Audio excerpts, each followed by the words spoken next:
डर एक एहसास में आपका स्वागत है। इस चैनल पर आपको सुनने को मिलती हैं डरावनी और सच्ची भूतिया कहानियाँ। अगर आपको ऐसी ही वीडियोस देखना पसंद है तो हमारे इस चैनल को सब्सक्राइब करना ना भूलें। तो अब बढ़ते हैं आज की कहानी की ओर।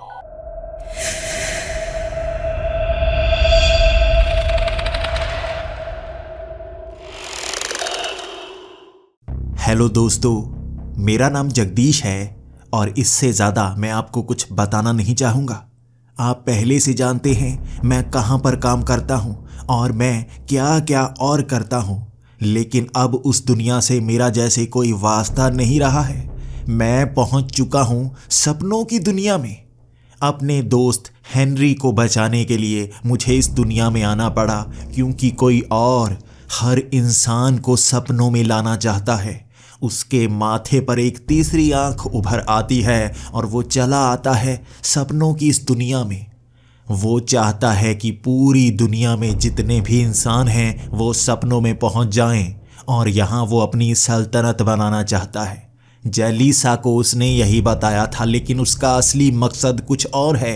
अगर हर इंसान सोता ही रह गया तो पूरी की पूरी कायनात ही खत्म हो सकती है। इंसानों का अंत धरती पर विनाश ला सकता है। और यही मैंने जेलिसा को समझाया था और उसके बाद जेलिसा ने मुझे बताया कि इस सपनों की दुनिया में वो द बियॉन्डर, बियॉन्ड द इमेजिनेशन कुछ बना रहा है। अलग सी दुनिया जहां पर वो सब इंसानों को सपनों में यहाँ लाना चाहता है। उसके राज हैं तीन, जो 3 पहाड़ियों पर उन 3 महलों में बने हुए हैं। वहाँ 3 दरवाजे हैं और उन 3 दरवाज़ों के पीछे ऐसे राज छिपे हैं जो उसकी दुनिया को हिला सकते हैं। मुझे बस उन राज को सामने लाना है और जानना है वो कहाँ से आया है, वो क्या करना चाहता है, आखिर उसका मकसद क्या है। मैं जेलिसा के महल से बाहर निकलने के बाद वो पहली पहाड़ी ढूंढने में लग गया था। वो पहली पहाड़ी पर वो बड़ा सा महल होगा, लेकिन रास्ता कहाँ पर है। जेलिसा वहाँ सपनों में जाना चाहती थी। वो सपनों की दुनिया के अंदर भी सपने देखना चाहती थी और मैं इसकी जानकारी नहीं पा सकता था। शायद वो अपनी तरह से इसे रोकने की कोशिश करेगी, क्योंकि उसने सारी शक्तियाँ तो उसे दे दी थी, द बियॉन्डर को। और मुझे अब उसका महल ढूंढकर पहला राज जानना था। मैं महल ढूंढने के लिए पहाड़ों को ढूंढने लगा। यहाँ मैं जो भी सोचता वो मुझे मिल नहीं रहा था, क्योंकि ये अलग ही दुनिया है। सपनों की दुनिया का पूरा कंट्रोल अगर किसी और के पास हो तो आप वहाँ पर कुछ नहीं कर सकते। यहाँ पर गुरुत्वाकर्षण भी बदल नहीं रहा था और मेरी सोच की चीज़ भी मुझे नहीं मिल रही थी। मैं पागलों की तरह ढूंढ रहा था एक पहाड़ जिसके ऊपर महल बना हुआ हो। यहाँ इतने सारे लोग थे और उनकी संख्या धीरे धीरे बढ़ती जा रही थी। इस दुनिया में कोई भी ऐसा नहीं है जो हमारी दुनिया से आया ना हो। यहाँ सब लोग कोमा में पहुँचते जा रहे थे और यहाँ भीड़ बढ़ती जा रही थी। यहाँ पर कदम रखते ही उनके पाँव में बेड़ियाँ पड़ जाती, उन्हें दर्द मिलना शुरू हो जाता और इस तरह वो बताने लायक न रहते। यहाँ पर हवा में उड़ते हुए कई पिशाच देखे थे मैंने। वो यहाँ कैसे आ गए मैं नहीं जानता। पिशाचों के पीछे ही सफ़ेद चादर उड़ रही होती, जो एक तरह का जीव था, लेकिन लोगों के शरीर से शक्ति चूसने वाले पिशाच अलग तरह के थे। वो काले रंग के धुएं के बने हुए थे, जो ज़मीन से निकलते, लोगों की शक्ति चूसते और फिर से ज़मीन में चले जाते। क्या सपनों की दुनिया में हर चीज़ बनावटी है या हर चीज़ सच्ची है? मुझे इसका जवाब भी चाहिए था। हर हवा में उड़ने वाला पिशाच और लोगों से शक्ति चूसने वाला पिशाच मेरी तरफ घूर कर देख रहा था। उनकी नज़र जैसे ही मेरे पैरों की तरफ पड़ती वो हैरान हो जाते। मैं एक लौता था जिसके पाँव में बेड़ियाँ नहीं बंधी हुई थी। धीरे धीरे वो पिशाच मुझे घेरने लगे। वो जानना चाहते थे कि मेरे पाँव में बेड़ियाँ क्यों नहीं हैं।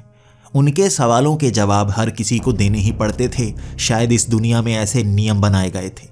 पिशाचों से घिरने के बाद वो मुझ पर सवाल दागते गए, लेकिन मेरी ज़बान बंद थी।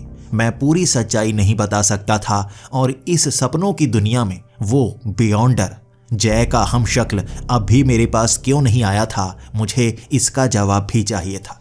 मैं उनके सवालों के जवाब नहीं दे रहा था, लेकिन अब उनसे सवाल पूछने लगा था। मेरे पहले सवाल से ही वो हैरान हो गए थे। आखिर कहाँ पर है वो द बियॉन्डर? मैं उससे मिलना चाहता हूँ। ये शब्द सुनते ही वो डर से गए थे। तुम मुझसे क्यों मिलना चाहते हो?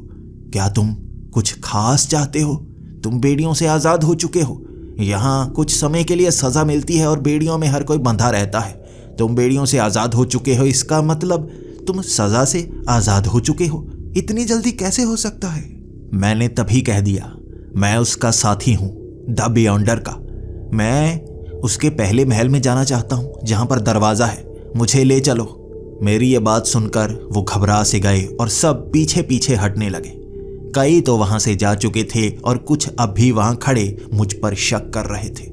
मैं चालाकी से उन्हें फंसाना चाहता था, क्योंकि मैं जानता था ये सपनों की दुनिया विशाल हो सकती है, हमारी धरती की तरह नहीं। ये इतनी विशाल हो सकती है कि मैं कई 100 साल तक चलता रहूं, भागता रहूं, तब भी एक पहाड़ी न ढूंढ पाऊं। सपने ऐसे ही तो होते हैं, और उसने वैसे भी इस सपनों की दुनिया को बड़े अजीब तरीके से बनाया होगा, जैसे हमारे सपने होते ही हैं, अलग अलग नियमों वाले। वो सूक्ष्म स्तर पर मैं महसूस करके आ चुका था। मैं अब उससे सवाल कर रहा था, लेकिन वो जवाब नहीं दे रहे थे। वो बताना नहीं चाहते थे कि वो पहाड़ी कहाँ पर है, लेकिन अब उनसे उगलवाने का समय था। वो मुझे घेरते जा रहे थे और उनके सवालों के जवाब जब मैं दे नहीं पाता, मेरी नज़रें थोड़ा सा हिलने लगती। जब भी हम झूठ बोलते हैं, हमारे दिल की धड़कन बढ़ने लगती है कि सामने वाला पकड़ ना ले, और शायद वो मेरे तेज दिल की धड़कन को पहचान पा रहे थे। मेरा हर सवाल घूम फिरकर उस पहाड़ी की तरफ पहुंच जाता। अब उनको शक होने लगा था, और एक पिशाच ने नाखून निकाल भी लिए थे। अगर तुम उसके साथी हो तो तुम्हारे पास शक्तियां भी होनी चाहिए। हम जैसे छोटे मोटे पिशाचों को तुम बड़ी आसानी से मार सकते हो। चलो थोड़ा मुकाबला ही कर लेते हैं। मैं थोड़ा घबरा रहा था। क्या सच में मैं इतने पिशाचों का सामना कर सकता हूँ जिनके बड़े बड़े नाखून हो, और वो मुझसे ज़्यादा शक्तिशाली भी हो सकते हैं? क्या वो हमारी दुनिया से आए हैं, या वो सपनों की दुनिया में ही रहते हैं, यहीं से पैदा किए गए हैं? मेरे पास इसका जवाब नहीं था, लेकिन वो अब मुझ पर हमला करना चाहते थे। उन्होंने एक छलांग लगाई। ये 3 पिशाच थे, और मैं नीचे बैठकर किसी तरह से बच पाया। पहले वाले के नाखून इतने तेज थे कि उसने जमीन में बड़ा सा निशान बना दिया था। वो नाखून मुझसे टकराते तो मेरे शरीर के चिथड़े उड़ जाते। मैं घबरा कर एक तरफ हो गया और एक पेड़ के पीछे छिप गया, और उनके नाखून इतने तेज कि उस पेड़ के 2 टुकड़े कर दिए। 3 तरफ से घिर चुका था मैं। वो 3 पिशाच मुझे मारने को आतुर थे, और बाकी ये तमाशा देख रहे थे। अब उनसे बार बार मैं बच रहा था, कभी ज़मीन पर लौटकर तो कभी एक तरफ छलांग लगाकर। मैंने तभी देखा कि बाकी पिशाच भी अब हमला करने की तैयारी कर रहे थे। उन्होंने नाखून बाहर निकाल रखे थे। मेरे पाँव में बेड़ियाँ नहीं हैं, और शायद मैं भटक कर यहाँ पर पहुँच आया हूँ। हर किसी को ये लग रहा था, इसीलिए सब मुझे मारना चाहते थे। अब इनसे बचने के लिए मुझे कोई तरकीब लगानी थी, और वो तरकीब सपनों की दुनिया में मुझे समझ में नहीं आ रही थी। क्या करता मैं? तभी मेरे दिमाग में ख्याल आया, मैं यहाँ पर उस दरवाजे का इस्तेमाल करके सशरीर आया हूँ, तो इस सपनों की दुनिया में मेरे पास कुछ शक्तियाँ भी तो होनी चाहिए। मैं उस पुराने ज़माने की रानी द्वारा बनाए गए दरवाजे का इस्तेमाल करके आया हूँ। मेरे पास कुछ तो होगा ऐसा। मैं हाथों की तरफ देखने लगा। काश मेरे हाथ में तलवार होती।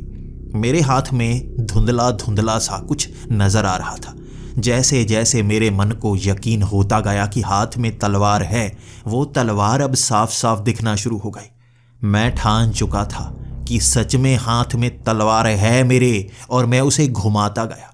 जैसे जैसे मन में विश्वास होता गया, असली तलवार हाथों में उभर आई थी, और उन्होंने अपने नाखून जब मेरी तरफ बढ़ाए, मैंने तलवार आगे कर दी। वो नाखून ज़रूर तेज़ थे, लेकिन इतना तेज़ नहीं कि इस तेज़ धार तलवार को चीर पाते। नाखून कट चुके थे उनके, कुछ के हाथ काट डाले थे मैंने। वो 3 पिशाच कटे फटे से पड़े हुए थे और अपने शरीर के हिस्सों को जोड़ने के लिए उठाकर भाग रहे थे। पता नहीं कहाँ पर जुड़वाएंगे, लेकिन 3 पिशाचों को अगर आप एक झटके में मार दें तो बाकियों की हिम्मत कैसे टूट जाती है मैं देख रहा था। पूरी की पूरी भीड़ भाग पड़ी थी। वहां कुछ पिशाचों को मारकर मैं पूछना चाहता था वो पहाड़ी मुझे कहाँ पर मिलेगी, लेकिन वो पिशाच बताना नहीं चाहते थे। एक के मैंने छोटे छोटे टुकड़े तक कर दिए, बाकी सब थर थर कांप रहे थे, लेकिन जवाब कोई नहीं दे रहा था। शायद वो मरने से भी ज़्यादा जवाब देने से डर रहे थे। कोई तो ऐसी चीज़ थी जिससे वो ज़्यादा डर रखते थे। इसी कारण मैंने उन्हें जाने दिया और वो सब वहाँ से भाग चुके थे। वहाँ 10 लोग थे जिनके पैरों में बेड़ियाँ बंधी थी और मैं इस तलवार से उन बेड़ियों को काटने की कोशिश करता रहा। वो बेड़ियाँ लोहे की थी, इसलिए लोहे की इन तलवारों से कट नहीं रही थी। इसके लिए मुझे कुछ और चाहिए। मैं हाथ में पाइलर होने पर विश्वास करने लगा। हाथ में मेरे पाइलर आ भी गया। अब इस पाइलर से मैंने वो बेड़ियों को एक एक करके काटा और 10 के 10 लोग आज़ाद हो चुके थे। वो आज़ादी से हिल पा रहे थे, उनके शरीर सही हो चुके थे। अब वो मेरा साथ दे सकते थे, लेकिन उनके पास जवाब नहीं था कि वो यहाँ कैसे पहुँच गए। वो तो अपने घर में थे और 10 को मैंने जानकारी दी थी। ये सपनों की दुनिया है। वो अपनी दुनिया में कोमा में जा चुके हैं और यहाँ पहुँच आए हैं। एक बड़ा शैतान है जो पूरी सृष्टि के इंसानों को सपनों की इस दुनिया में लाना चाहता है और कुछ करना चाहता है। वो सब मायूस थे। आखिर ये दुनिया बहुत खतरनाक है। उन्होंने मुझे बताना शुरू कर दिया कि इस ज़मीन के आगे एक खाई है। वो अनंत खाई है। उसके अंदर बस अंधेरा नज़र आता है और उसके आगे कुछ पहाड़ियाँ हैं। वो पहाड़ियों के ऊपर कुछ सुनहरा चमकदार लगा हुआ है। मेरी आंखें चमक गई। क्या तुमने देखी है? उसने कहा, हाँ, हमारा एक साथी उस खाई में गिर भी गया था। बस आवाज़ आती रहती है उस खाई से और वो आवाज़ भी कभी कभी दूर चली जाती है, कभी कभी आने लगती है। उसके पार ही वो सुनहरी पहाड़ी देखी थी। अब मैं उसी तरफ बढ़ चला था और उनको अलविदा कह दिया था। उन्हें समझा भी दिया था ये सपनों की दुनिया है। किसी चीज़ पर अगर वो विश्वास करने लगेंगे तो वो चीज़ उनके पास आने लगेगी।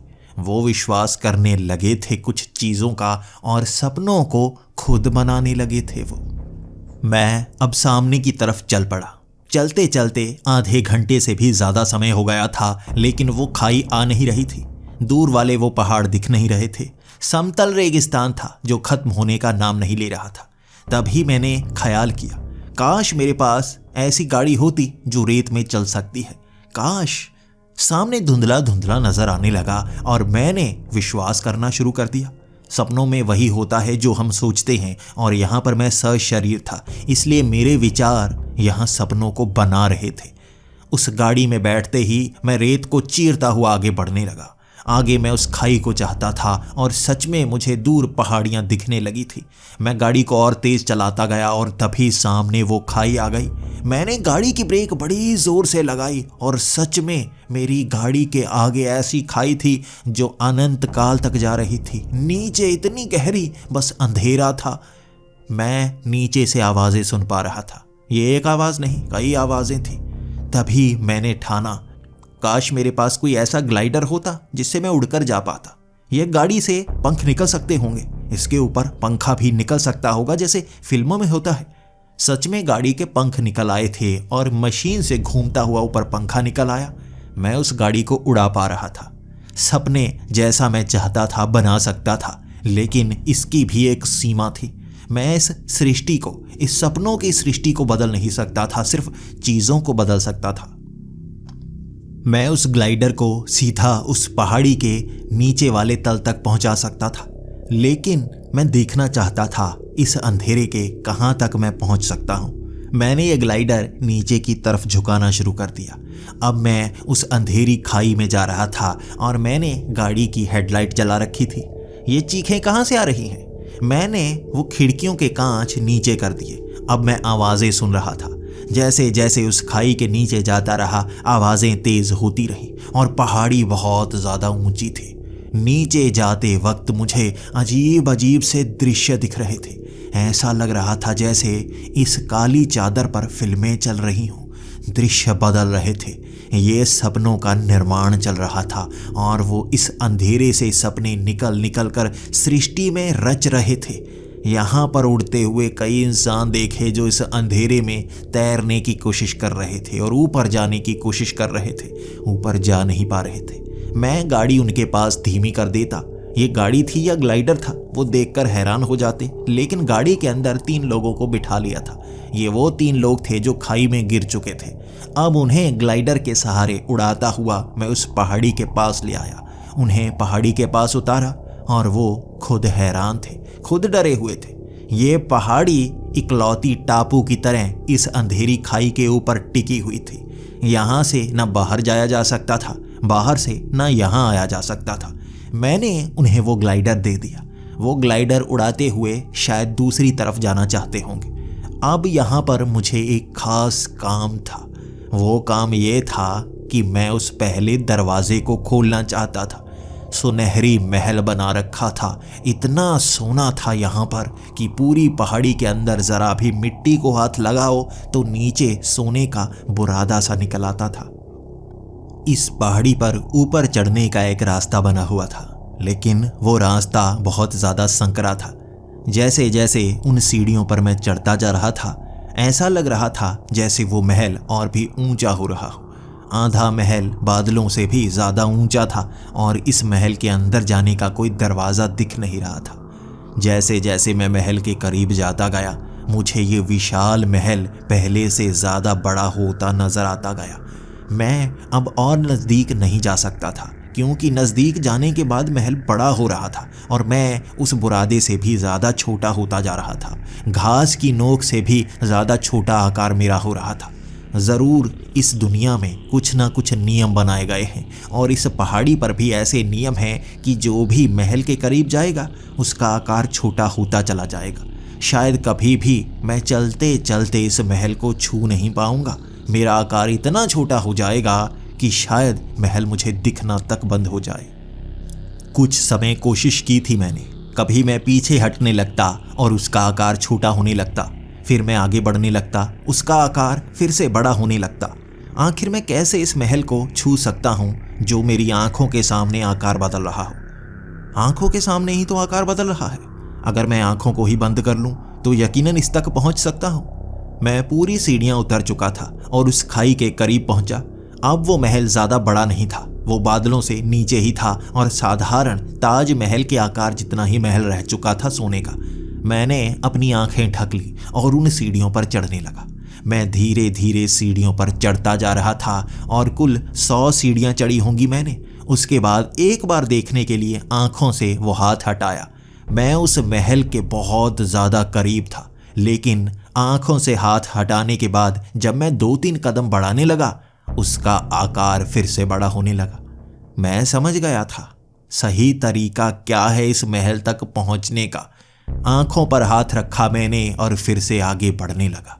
बढ़ता बढ़ता जब मेरे सामने एक दीवार आ गई, मैं आंखों पर हाथ रखे हुए ही उस दीवार में दरवाज़ा ढूंढने की कोशिश कर रहा था। जब पहले नीचे से मैंने उस महल को देखा था, वो 4 दीवारी से बना हुआ था और उसका कोई भी दरवाज़ा या गेट दिख नहीं रहा था। मैं आंखों पर हाथ रखे हुए ही उसे ढूंढ सकता था और घूमते घूमते एक तरफ एक छेद मिला मुझे। आंखों से मैंने हाथ हटाया तो उस महल में अंदर जाने के लिए बस वो छेद था। मेरा हाथ तक उस छेद में नहीं जा सकता था और उसी के सहारे मुझे अंदर तक जाना था। मैं घबरा गया, क्या करूं, कैसे जाऊं? मैं सोचने लगा कि काश यहाँ पर दरवाज़ा होता। मैं यकीन तक करने लगा था, लेकिन दरवाज़ा बन नहीं रहा था। क्या करूं? मैं इस सृष्टि को बदल नहीं सकता। मैं बस खुद की चीज़ों को बदल सकता हूं और जो सोच सकता हूं वो पा सकता हूं। अब कौन सा नियम बनाऊं जिसका निर्माण मैं कर पाऊं लेकिन छेद के सहारे अंदर जा पाऊं? तभी मुझे एक ख्याल आया, मैं अपने शरीर को तो बदल सकता हूं ना। मैं उसके बाद आंखों पर हाथ रख के ये सोचने लगा, काश मैं रबर का होता। मेरा शरीर रबर का होता तो छोटे से छेद में मैं घुस सकता था। इसका असर होना शुरू हो गया। मेरा हाथ अब उस छेद में जा सकता था। उसके बाद मैंने अपना सर भी उस छेद में फंसा लिया। पूरा शरीर मेरा रबर की तरह पतला होकर छेद के सहारे उस महल के अंदर पहुंच गया था। अब मैं महल के अंदर दरवाजे की तरफ बढ़ रहा था। ये बड़ा सा एक दरवाज़ा था जिसके ऊपर एक सोने की परत सी चढ़ी हुई थी, लेकिन वो परत उखड़ रही थी और उसके पीछे काली लकड़ी नजर आ रही थी। मैं दरवाजे के पास पहुंचा और पहले दरवाजे को खोलते ही मैं कहीं और पहुंच गया था। मैं लंदन शहर में ही था। ये क्या दृश्य है? सपनों की अलग दुनिया बसा रखी है। यहां पर हवा में उड़ती हुई एक सफेद लड़की दिखी। उसने सफेद रंग के कपड़े पहन रखे थे और उड़ती हुई मेरे करीब आई। वो कुछ बोल नहीं रही थी, लेकिन मुझे इशारा करके सामने वो अस्पताल दिखाने लगी। मैं उस अस्पताल की तरफ चलता हुआ गया। उस अस्पताल के अंदर मुझे नजर आया मिस्टर हेनरी जैसा दिखने वाला कोई, लेकिन वो जवान लग रहा था। मिस्टर हेनरी की उम्र इतनी नहीं है, वो तो कोई 50-55 साल का आदमी लग रहा था। मैं उसके पास गया और उससे बात करने लगा। वो भी मुझसे बात करके बहुत खुश लग रहा था, लेकिन उसे थोड़ी जल्दी थी। मैं उससे पूछ रहा था, क्या काम है आपको? उसने कहा, मुझसे एक गलती हो गई है, वो मैं सुधारना चाहता हूँ। मैं उससे और चीज़ें पूछना चाहता था, लेकिन वो बहुत ज़्यादा जल्दबाजी में था। वो उस अस्पताल के अंदर जा रहा था। तभी मैंने उससे कहा, मेरा नाम जगदीश है, मैं इंडिया से आया हूँ, आपका नाम? वो भागता हुआ कहकर गया, मिस्टर हेनरी, मैं आपसे बाद में मिलता हूँ। ये मिस्टर हेनरी ही थे। शायद ये बहुत साल पुरानी बात होगी। ये मुझे पुराने ज़माने की घटना नज़र आ रही है। ये एक राज है जो द बियॉन्डर से जुड़ा हुआ है। मैं देखूंगा आखिर ये क्या है। मैं हेनरी के पीछे भागने लगा। हेनरी उस अस्पताल की बेसमेंट में जा रहे थे। मैं उसके पीछे छिपता छिपता जाता गया। हेनरी बेसमेंट में पहुंचे और वहां पर बहुत सारा सामान पड़ा हुआ था। वहां पर हेनरी किसी भूत को पकड़ने के लिए मशीनें लगा रहे थे। ये हाई फ्रीक्वेंसी वाली मशीनें थी जो रेडिएशन छोड़ रही थी। वो यहाँ पर द्वार बंद करना चाहते थे दूसरी दुनिया से आने का। सामने एक लड़के को बिठाया हुआ था उन्होंने। उस लड़के को किसी भूत ने परेशान किया हुआ था। वो उसके पास से उस भूत को भगाना चाहते थे। मैंने अपनी आंखों से देखा, वहां 10 भूत थे जो उस लड़के को मारना चाहते थे और उसके बीच में खड़े थे मिस्टर हेनरी जो उन भूतों से लड़ रहे थे। जैसे ही उन्होंने वो मशीन चलाई, वो मशीन की फ्रीक्वेंसी निकली और वो प्रेत उस लड़के को छोड़कर दूसरी दुनिया में जा चुके थे। वहाँ फ्रीक्वेंसी वो बढ़ाते जा रहे थे क्योंकि वो लड़का भी अजीब अजीब हरकतें करने लगा था। उसके अंदर शायद कोई प्रेत था। मैं अब समझ सकता हूँ, वो लड़का झूठ बोल रहा था कि उसके अंदर कोई भूत है। वो हेनरी को पागल बनाना चाहता था। उसकी आंखें दिख रही थी, लेकिन शायद उस समय हेनरी के पास इतना एक्सपीरियंस नहीं होगा।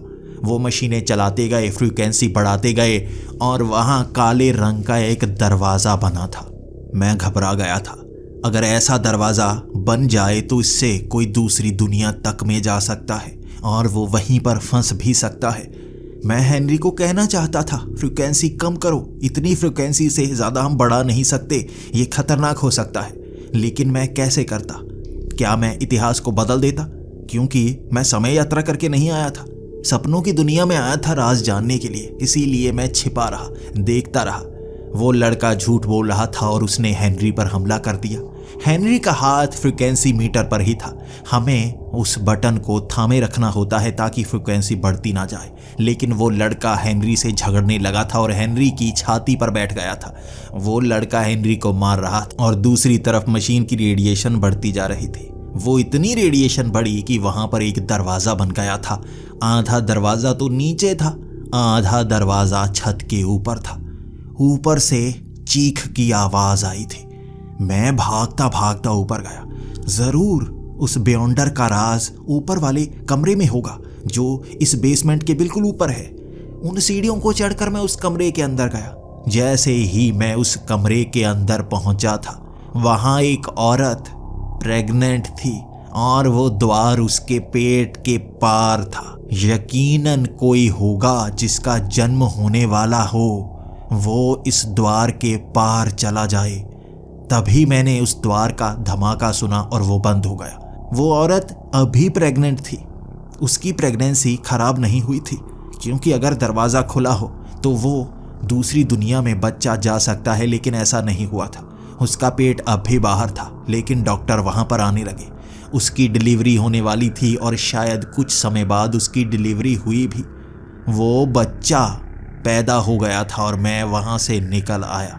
तभी वहां दरवाज़ा अपने आप बंद होने लगा और मैं भागता हुआ उस दरवाजे से बाहर। तो ऐसे पैदा हुआ था बियॉन्डर।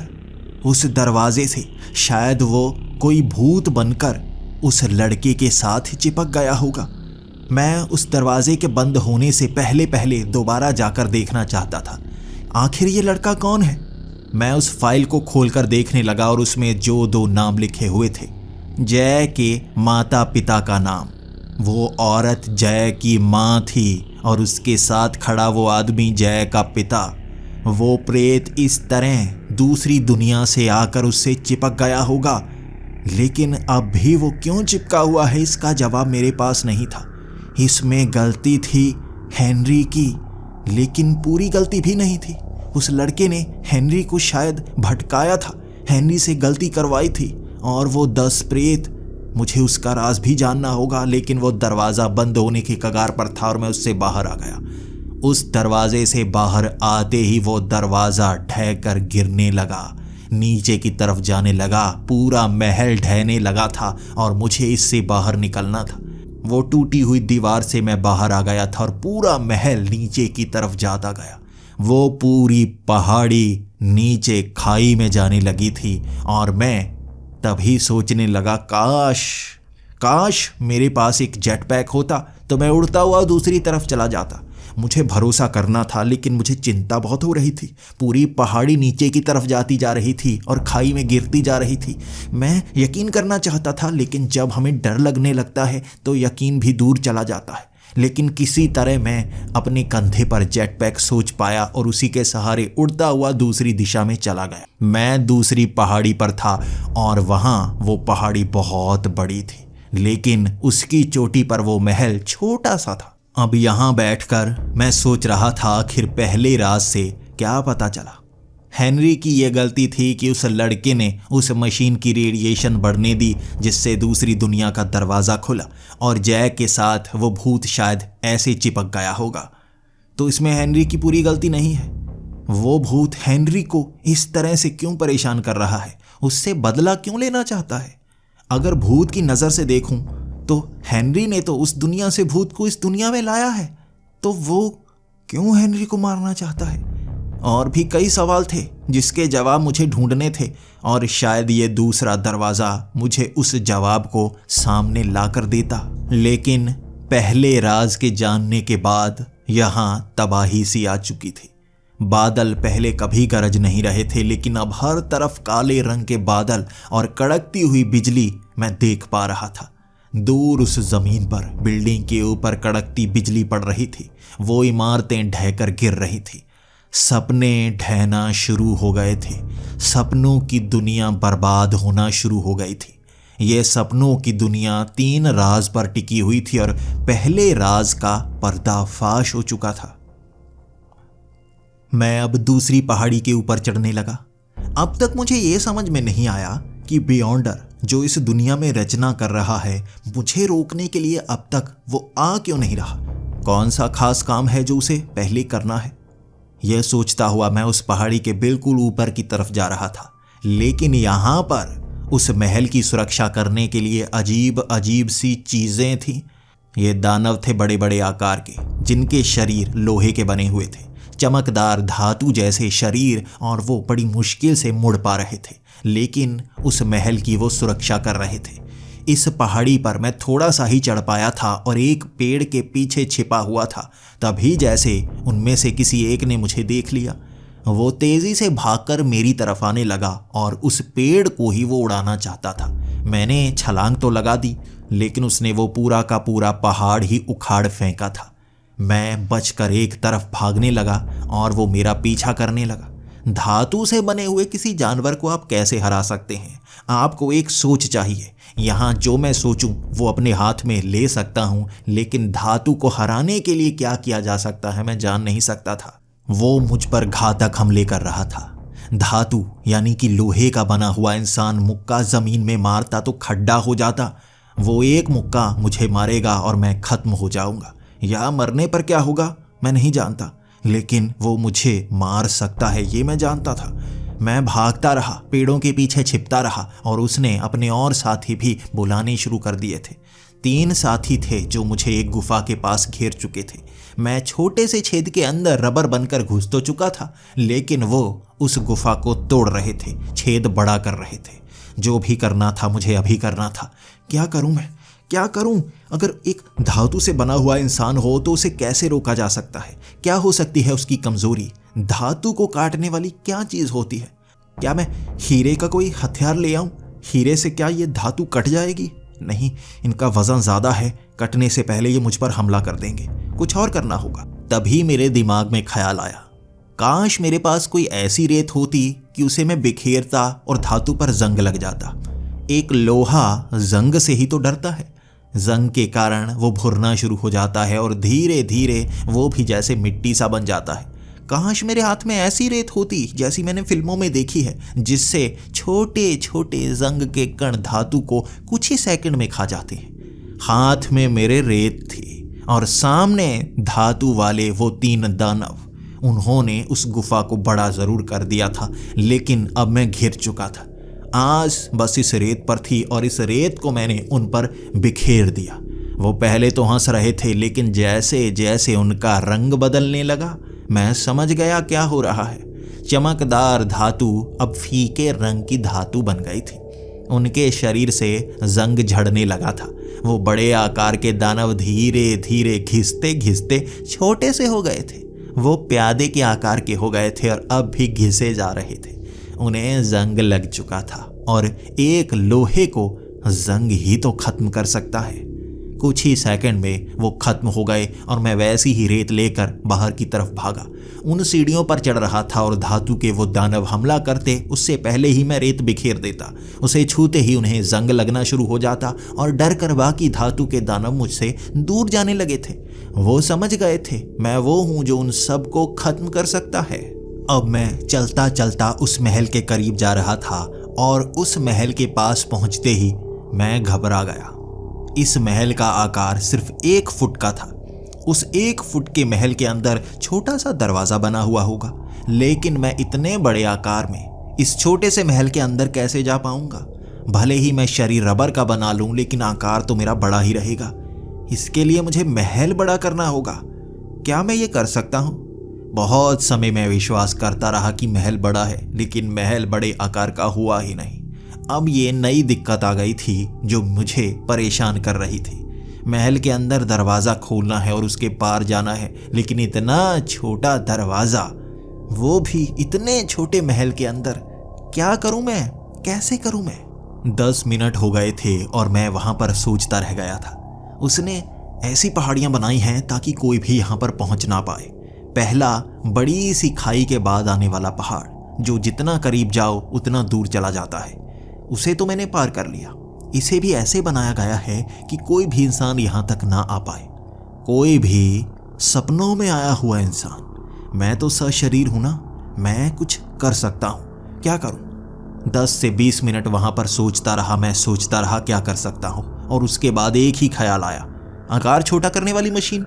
मैंने हॉलीवुड की एक मूवी देखी थी, उसमें आकार छोटा हो जाता है। शायद मार्वल की कोई मूवी थी, उसमें कोई एंटमैन होता है जो छोटे आकार का बन जाता है। अगर यहाँ पर कोई ऐसी मशीन हो जिसके अंदर जाकर मैं खुद को 4 से 5 इंच का बना लूँ, फिर काम हो सकता है। नीचे वो गेट बना हुआ है, उसके सहारे अंदर चला जाऊँगा। अब इसी को सोचते हुए मैंने उस मशीन को वहाँ पर ला दिया। यह अजीब सी गोल आकार की कांच की मशीन थी। उसके अंदर बैठ गया मैं। वो गोल गोल घूमने लगी और उससे बिजली निकलने लगी और उसके बाद मेरा आकार 2 इंच का हो गया। वो मशीन वहीं पर पड़ी हुई थी। अब मैं चलता चलता उस महल के अंदर चला गया। वहाँ पर एक चांदी का दरवाज़ा था, जो लकड़ी का तो बना हुआ था, लेकिन उसके ऊपर वर्क चांदी का चढ़ा हुआ था। उसकी परतें उतर रही थी और ज़मीन में बार बार भूकंप आ रहा था। धीरे धीरे मैंने उस दरवाजे के पास गया, उसे खोला और उसके पार मैं फिर से उसी अस्पताल में था। मेरे सामने 20 से 30 साल पुराने हेनरी उसी तरह हाथ मिलाकर, उसी तरह परेशानी में बेसमेंट की तरफ जा रहे थे। ये वही दृश्य था जो मुझे पहले नजर आया था। आखिर इसमें दूसरा कौन सा राज है? मैं उनके पीछे भाग चला था। वो नीचे गए, उसी तरह लड़के को वो संभालने लगे। वो 10 भूत जो फ्रीक्वेंसी ऑन होते ही वहां से गायब हो गए थे और वो लड़का हेनरी से झगड़ रहा था। यहाँ अलग क्या है? यहाँ अलग क्या है? कौन सा राज है? ये तो पहले की तरह हो रहा है। ये तो कोई नई चीज पता चली ही नहीं। मुझे ऊपर जाना होगा, मुझे ऊपर जाना होगा। जय का जन्म होने वाला ही है, दरवाजा खुलने वाला ही है। मैं भागता हुआ ऊपर वाले कमरे में पहुंच गया था और वहां पर जैसे ही मैंने जय की मां को देखा, उन्हें लेबर पेन हो रही थी, लेकिन जय के पिता भी पास में ही बैठे हुए थे और वो रोए जा रहे थे। आखिर क्या हो रहा था? वहां जय की मां के पास खड़ी वो नर्स भी रो रही थी। जय के पिता की आंखों में भी थोड़े थोड़े आंसू थे। आखिर वो रो क्यों रहे हैं? बच्चे का जन्म तो हुआ ही नहीं और बच्चा तो अभी भी जिंदा ही है, तो वो रो क्यों रहे हैं? मैं भागकर एक नर्स के पास गया और मैं नर्स से पूछने लगा, आखिर क्या हुआ? यहाँ पर कुछ गड़बड़ हो चुकी है। तो वो नर्स रोती रोती कहने लगी थी, हाँ गड़बड़ हो चुकी है, बच्चा मर चुका है। मैं सोचने पर मजबूर हो गया, बच्चा मर चुका है, ऐसा कैसे हो सकता है? बच्चा तो बच जाएगा। तो मैं वहीं पर खड़ा रहा। वहां लेबर पेन बढ़ रही थी और वो द्वार खुला जय की मां के पेट के ऊपर से ही, और अचानक ही वो द्वार बंद हो गया। अब इसी से भूत बाहर निकल कर आया था। तभी उस नर्स ने भी उस द्वार को देखने के बाद जय की मां को बचाने की कोशिश की। वहां पर उन्हें लेबर पेन बहुत ज्यादा बढ़ चुकी थी और मैं वहीं खड़ा रहा। कुछ समय बाद जय का जन्म हुआ था और डॉक्टर, नर्स, हर कोई हैरान था। वो इस तरह आंखें फाड़े हुए देख रहे थे। कहाँ गया, कहाँ गया? मैं सोच में पड़ा हुआ था, क्या कह रहे हैं, कहाँ गया क्या? जय, अभी तो उसका जन्म हुआ है, हाथ में ही तो है वो। लेकिन डॉक्टर कह रहा था ये तो जुड़वा थे। दूसरा कहाँ गया जो मर चुका था आज सुबह ही? मेरे होश उड़ गए थे। मैं वहीं पर फटी आंखें लिए सामने देख रहा था। डॉक्टर की जबान क्या कह रही है? भागता हुआ मैं उस फाइल को उठाकर देखने लगा। सच में वहां एक बच्चा नहीं था, जय का जुड़वा भाई जो कुछ घंटे पहले मर चुका था, उसका भी जन्म होने वाला था। और यहाँ उसका शरीर निकला ही नहीं, उसका मरा हुआ शरीर निकला ही नहीं, इसीलिए डॉक्टर हैरान थे।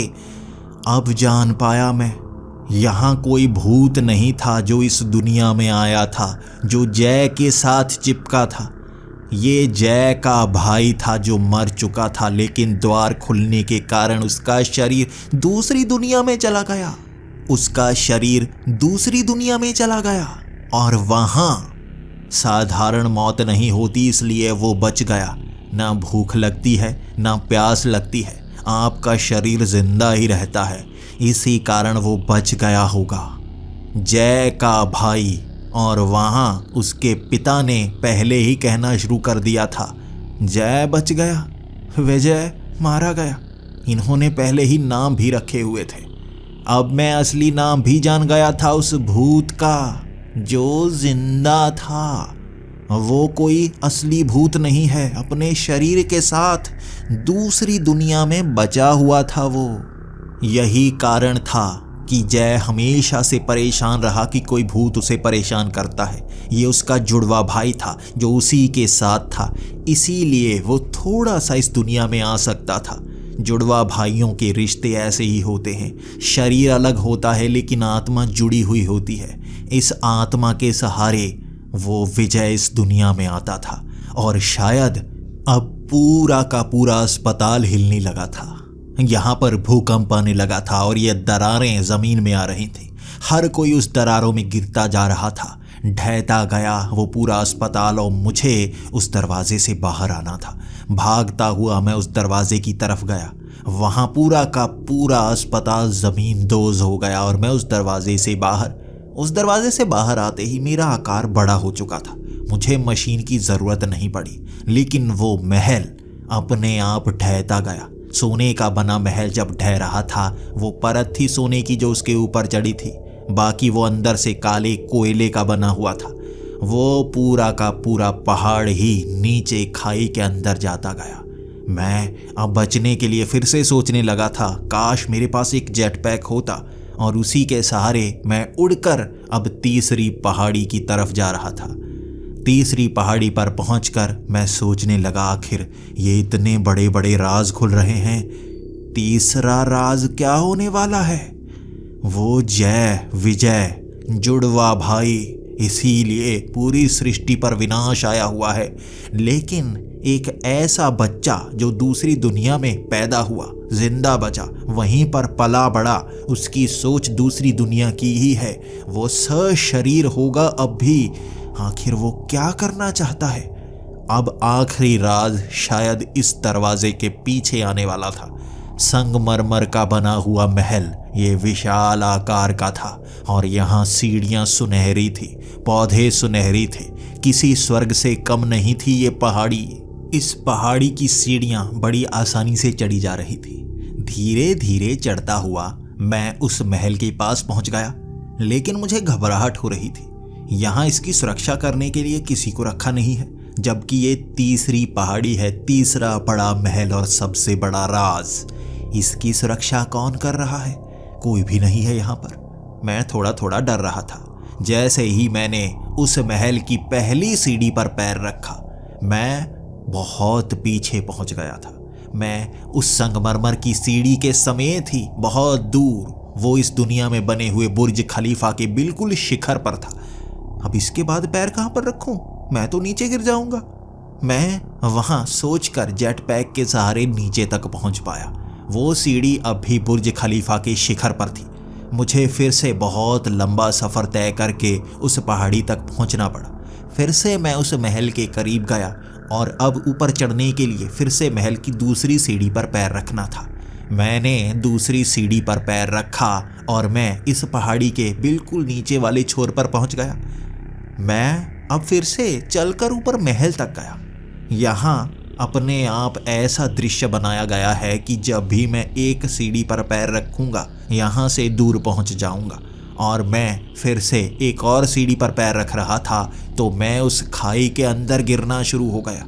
मैं याद नहीं कर पा रहा था कि मैंने जेट पैक पहना है। मुझे विश्वास ही नहीं हो रहा था, लेकिन बड़ी मुश्किल से एक पैराशूट बनाया मैंने। तब जाकर रफ्तार धीमी हुई। मैं बहुत नीचे तक पहुंच गया था। अब ऊपर जाने के लिए मुझे साधारण जेट पैक नहीं, कुछ और चाहिए था। और अब मैंने इस दुनिया के टूट रहे नियम भी देखे। इस खाई के अंदर ही छोटी छोटी सुरंगें बन गई थी जो अलग अलग तरफ जा रही थी। अलग अलग चीज़ें ढहती हुई नीचे इस खाई के अंदर जा रही थी। सपनों की दुनिया टूट रही थी। 2 द्वार का राज खुल चुका था और अब मैं सोचने लगा कि काश गुरुत्वाकर्षण उल्टा होता। मैं मान रहा हूँ गुरुत्वाकर्षण उल्टा है। उस पैराशूट से मेरा भार थोड़ा रुका था और मैं उल्टी तरफ गिरना शुरू हो गया। मैं अब खाई से बाहर की तरफ गिरने लगा था, खाई के अंदर नहीं। गुरुत्वाकर्षण उल्टा कर दिया था मैंने। लेकिन जैसे ही मैं गिरता गिरता उस पहाड़ी के पास से निकला तो एक पौधे की टहनी पकड़ ली मैंने। मैं अब आसमान की तरफ गिर रहा था और तब मैंने यहाँ पर गुरुत्वाकर्षण बनाया अंतरिक्ष जैसा। हर चीज़ हवा में लहरा रही हो। जमीन से वो मिट्टी के कण हवा में लहराने लगे थे, गिरे हुए पत्ते लहराने लगे थे और मैं भी बिना जमीन पर पैर रखे हवा में उड़ता हुआ आगे जा रहा था। लेकिन यहाँ ध्यान रखना होगा, अगर मैंने ज़्यादा तेज धक्का दे दिया तो मैं अंतरिक्ष की तरफ चला जाऊंगा और किसी चीज़ को छुए बिना मैं वापस भी नहीं आ पाऊंगा, दूर निकल जाऊंगा मैं। अब मैं धीरे धीरे हवा में उड़ता हुआ बिना उन सीढ़ियों पर पैर रखे महल के अंदर जा रहा था। अब वो सीढ़ियाँ मेरा कुछ बिगाड़ नहीं सकती थी, क्योंकि पैर रखूंगा तभी फंसूंगा। वो पूरी सीढ़ियाँ उड़ते उड़ते ऊपर से मैं निकल गया और उस महल के अंदर। अब सामने मेरे वो दरवाज़ा था और मैं उड़ता हुआ उस दरवाजे के पास पहुंचा। ये कोयले का बना हुआ दरवाज़ा था जिसे खोलते ही वो नीचे की तरफ ढहना शुरू हो गया। पूरा रास्ता बना हुआ था और मैं अंदर गया। अंदर एक अलग ही दुनिया थी। ऐसा लग रहा था मैं दूसरी दुनिया में पहुंच गया हूँ। यहाँ हवा में कण उड़ रहे थे। जमीन से अजीब किस्म की जड़ें निकली हुई थी काले रंग की। यहाँ जानवर थे दूसरी दुनिया के, पिशाच, दानव, प्रतिबिंब हमारी दुनिया का। और यहाँ पर आंधी चल रही थी, बिजली कड़कड़ा रही थी। ये क्या है? क्या मैं सच में दूसरी दुनिया में पहुंच गया हूं? क्या यह दरवाजा दूसरी दुनिया का है? कौन सा राज है जो मुझे यहाँ पर पता चलने वाला है? थोड़ा सा चलकर मैं आगे गया था और दूर मुझे जय जैसा दिखने वाला जय का जुड़वा भाई विजय दिखा। बियॉन्डर, बियॉन्ड द इमेजिनेशन। मेरे सामने उसका आधा धड़ दिख रहा था। उसकी टांगें बाहर थी, धड़ आधा इधर था और आधा एक बड़े दरवाजे के पार, शायद दूसरी दुनिया में था। मैं भी उस दरवाजे के अंदर पहुंचा और झांक कर देखने लगा। सामने जेलिसा थी उसी पागल खाने के अंदर। यह उस दिन का दृश्य था जब विजय पहली बार मिला था जेलिसा से। वो जेलिसा को डराना चाहता था ताकि वो जय से दूर हो जाए, लेकिन जेलिसा ने तब दृश्य दिखाया था विजय को। सपनों की दुनिया पहली बार दिखाई थी जहां वो अपनी मर्जी से चीजें बना सकती थी। एक ऐसा प्रेत विजय के रूप में जो जेलिसा को तंग करना चाहता था, मारने की धमकी दे रहा था क्योंकि उसके पास कुछ नहीं था। वो दूसरी दुनिया में सालों से फंसा हुआ था और वहां पर जेलिसा ने सपनों की दुनिया दिखाई थी जहां वो जा सकता था। वो सोता इस दुनिया में भी था, वो सपनों में घूमता था और जेलिसा ने सपनों की दुनिया में जाने का रास्ता दिखाया था। वहां से वो सपनों की दुनिया में गया था पहली बार और वहां उसने निर्माण किया था हर उस चीज का जो वो पसंद किया करता। वो प्रतिबिंब देखना चाहता था हमारी दुनिया का, वो जीना चाहता था हमारी दुनिया में। 1 महीना वो उसी दुनिया में घूमता रहा था, अलग तरफ जाता रहा था और जेलिसा भी उससे खुश थी। पहली बार कोई उसे ऐसा इंसान मिला था जो उसकी सपनों की दुनिया को पसंद कर रहा था, जिसके पास शक्ति थी कि वो सपनों की दुनिया में इतना बड़ा निर्माण कर सके, जिसके पास दूसरी दुनिया का ज्ञान हो। जेलिसा विजय को पसंद करने लगी थी और 1 महीना वो इसी दुनिया में रहे। उसने जेलिसा को विश्वास दिला दिया था कि उसकी शक्ति अगर विजय के पास आ जाए तो वहाँ वो सृष्टि निर्माण कर सकता है। हर किसी को वो इस दुनिया में ले आएगा और उसे वो देगा जो वो चाहता होगा। हमारी दुनिया में बहुत सारी बुराइयां हैं, भूखमरी, महंगाई, दर्द, बीमारी, लेकिन सपनों में वो जो चाहेंगे उन्हें वो मिलेगा। जेलिसा खुश थी और वो नींद से जाग गई, लेकिन हंसता हुआ विजय वहाँ खड़ा तमाशा देख रहा था। उसके पास अब वो शक्ति थी और उसने सृष्टि निर्माण किया पूरी दुनिया को यहाँ लाने के लिए। और सपनों में सब यहाँ आएंगे और वहाँ वो मरते चले जाएंगे भूख से। वो नींद में रहेंगे कई दिनों तक और मर जाएंगे और उसके बाद हर किसी को वो ले आएगा दूसरी दुनिया में। वो सारे लोगों को वो दर्द देना चाहता था जो इतने समय से उसने भुगता था। वो हर किसी को दूसरी दुनिया में तड़पाना चाहता था। सपनों की दुनिया में कोई आज़ादी देना नहीं चाहता था। वहाँ उसके सामने मैं खड़ा था जब वो ये सब बोल रहा था। एक तरफ छिपा हुआ मैं ये सुन रहा था। तभी उसकी नज़र मुझ पर पड़ गई, लेकिन ये तो पुराने समय का दृश्य था ना। वो मेरी तरफ देखकर भागकर मेरे करीब आ गया और हंसता हुआ कहने लगा, जगदीश, तुम यहाँ तक पहुँच ही आए। तीसरा राज भी तुम जान गए। अब सपनों की दुनिया बर्बाद होगी, वो ढहती चली जाएगी और अंत होगा सबका। उसने अपने हाथ में तेज धार तलवार उत्पन्न कर दी थी। जमीन फट गई थी और जमीन के नीचे से महल का फर्श दिखने लगा था। अब दरवाजे के पार जाने की जरूरत नहीं थी क्योंकि पूरा दरवाजा ही ढह चुका था। ये दुनिया बर्बाद हो रही थी, टूट रही थी, बिखर रही थी और इसके बाद ये पूरी पहाड़ी बिखर कर नीचे जाने लगी। मैं उड़ता हुआ जेट पैक के सहारे दूसरी जगह जा रहा था जमीन पर, और तभी वहां पीछे से उड़ता हुआ विजय वो तलवारों से मुझे काटना चाहता था, लेकिन मैं भी गुरुत्वाकर्षण उल्टा कर सकता था। वहां मैं ऊपर की तरफ जाता गया क्योंकि गुरुत्वाकर्षण अब ऊपर खींच रहा था। तभी ऊपर भी उसने फर्श ला दिया। ये पेरिस की सड़कें थी और वहाँ जा रहे बेड़ियों में बंधे लोग जो हमसे डर रहे थे। लेकिन गुरुत्वाकर्षण यहाँ भी मैंने टेढ़ा कर दिया। मैं एक ऐसी बाइक पर बैठा हुआ था जो कंटीले तारों से बनी हुई थी। उस पर बैठते ही मैं उस बिल्डिंग के ऊपर की तरफ जाने लगा और वो हाथ में बंदूक लिए मुझ पर गोलियां बरसा रहा था। जो वो सोच रहा था वो उत्पन्न कर पा रहा था और जो मैं सोच रहा था वो बना पा रहा था।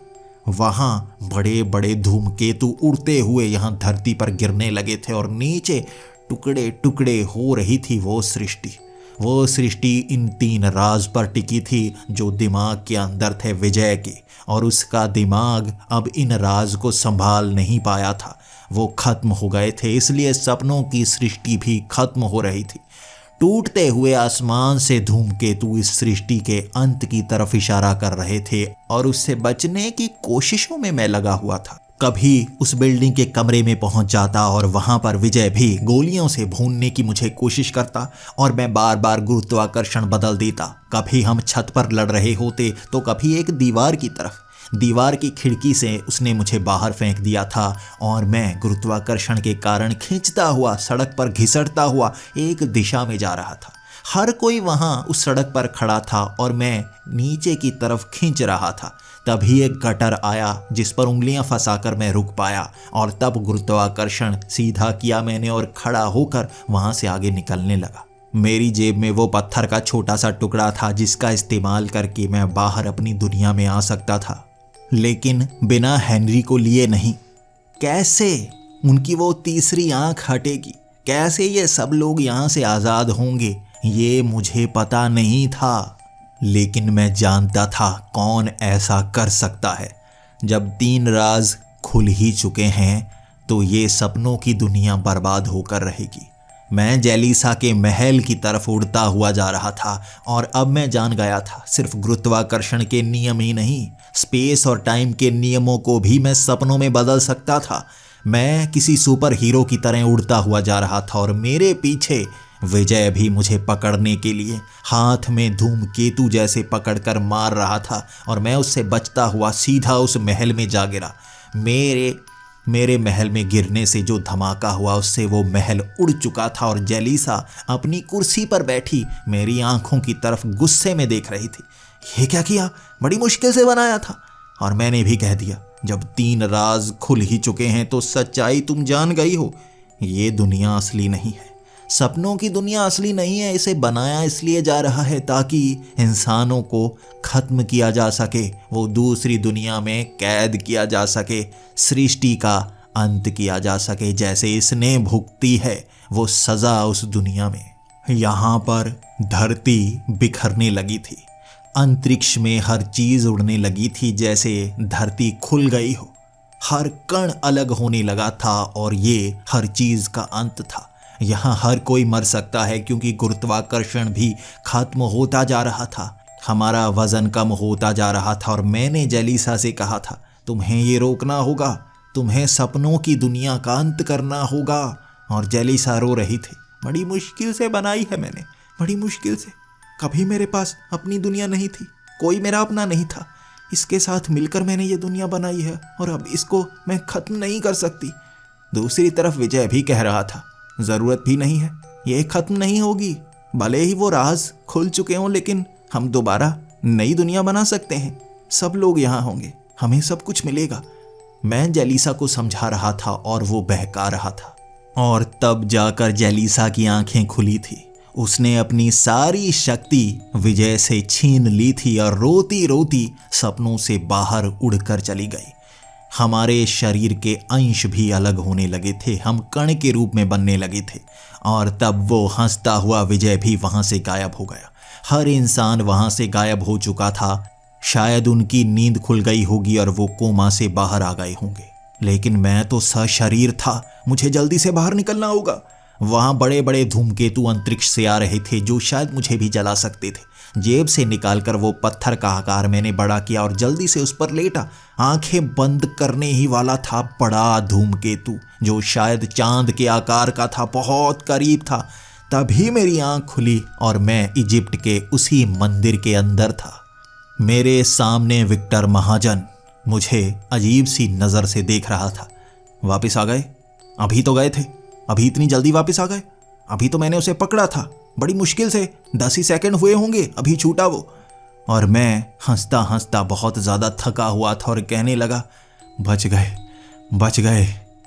वो सपनों की दुनिया का अंत हुआ और हम बच गए। विक्टर महाजन समझ नहीं पा रहा था और मैंने उसे समझाया, समय हमारा अलग है और सपनों का अलग। यहाँ बीते 10 सेकंड वहाँ कई घंटों की तरह थे, क्योंकि विक्टर महाजन ने उसे अपनी बाहों में पकड़ रखा था, उसे जकड़ रखा था, इसीलिए इतने समय तक वो मुझे नुकसान नहीं पहुंचा पाया। वो जकड़ में रहा और यहाँ कुछ सेकंड वो पकड़ा रहा और मुझे कई घंटे मिल गए उन दरवाज़ों के अंदर राज खोलने के लिए। अब इसके बाद हम इजिप्ट से सीधा लंदन पहुंच गए। हेनरी भी कोमा से बाहर आ चुके थे और वो भी मुझे बता रहे थे कैसे उनसे गलती हो गई। उनके अंदर एक गिल्ट था कि उन्होंने वो गलती की और विजय को दूसरी दुनिया में सज़ा मिली। और मैंने भी उन्हें समझाया, सज़ा नहीं थी, वो मर चुका था। अगर वो दरवाज़ा नहीं खुलता तो वो मरा हुआ ही होता, वो जुड़वा मरा हुआ पैदा होता। आपने बस उसे बचाया, उसे कोई सज़ा नहीं मिली और शायद उस दुनिया में उसका शरीर बच गया और अब वो इस दुनिया में जिंदा आ सकता है। उसे जिंदा पाने के लिए हम अपनी घड़ियों की दुकान में गए थे और वहाँ उस ताबूत के सहारे मैं वहाँ दूसरी दुनिया में पहुँच गया था। वहाँ पर मुझे मिला विजय, जो इस दुनिया की सारी जानकारी रखता था और मुझसे लड़ना चाहता था, मुझे मारना चाहता था। उसकी सृष्टि का अंत कर दिया था मैंने, उसके इतने बड़े प्लान का अंत कर दिया था मैंने। और मुझे मारने के लिए वो कोशिश करता, उससे पहले ही आगे विक्टर महाजन आ चुका था, वो इंसान जिसे मारा ही नहीं जा सकता। विजय इस दुनिया में रहकर जितना भी शक्तिशाली हो जाता, लेकिन विक्टर महाजन से वो जीत ही नहीं सकता था। घसीटते हुए विक्टर महाजन विजय को उस ताबूत से बाहर ले आया और जिंदा कर दिया उसे अपनी दुनिया में। भूख से तड़प रहा था वो कई सालों से, जब से वो पैदा हुआ है कुछ खाया ही नहीं था उसने। भूख से तड़प रहा था, बिलक रहा था और उसे भर्ती करवाया गया उसी पागल खाने में जहाँ जय इतने सालों से वो दर्द झेल रहा था। ये जय का जुड़वा भाई था जिससे मिलना जय भी चाहता था, लेकिन शायद इस पागल खाने में विजय का बहुत सालों तक इलाज चलेगा, वो दुनिया में रहने लायक होगा, तब जाकर उसे बाहर छोड़ा जाएगा। तब तक विजय पागल खाने में कुछ ना कुछ करता रहेगा। जलीसा भी अब उस पागल खाने से बाहर आ चुकी थी और उसका सोने का जरा भी मन नहीं कर रहा था। वो असली दुनिया में जीना चाहती थी, सपनों की दुनिया को बसाना नहीं चाहती थी। और हेनरी खुश थे कि मैंने उन्हें बचा लिया था। अब विक्टर महाजन से विदा लेकर मैं और हेनरी फिर से अपने काम पर लग चुके हैं। हमारा काम है लोगों की मदद करना। हम एक छोटी सी घड़ियों की दुकान चलाते हैं। जैसा कि आपको पता है, ये घड़ियों की दुकान हमारा मुख्य काम नहीं है। हम घोस्ट हंटर्स हैं, भूतों को पकड़ते हैं और नया कॉन्ट्रैक्ट हमें मिल चुका है। मैं और हेनरी तैयार हैं नए मिशन पर जाने के लिए। तो दोस्तों, आपको ये सीज़न कैसा लगा प्लीज़ कमेंट्स में ज़रूर बताएं। क्या आप इसका अगला सीज़न भी देखना चाहेंगे, जहां पर और भी ज़्यादा रोमांचक किस्से होंगे? भविष्य में मैं अगला सीज़न ज़रूर लेकर आऊँगा। आपको ये कैसा लगा प्लीज़ कमेंट्स में ज़रूर बताएं और हमारे इस चैनल को सब्सक्राइब कर लें, क्योंकि ऐसी ही सीरीज़ आपको सिर्फ इसी चैनल और डरावनी रातें पर ही सुनने को मिलती हैं। तो मिलते हैं अगली वीडियो में, तब तक के लिए डरते रहें।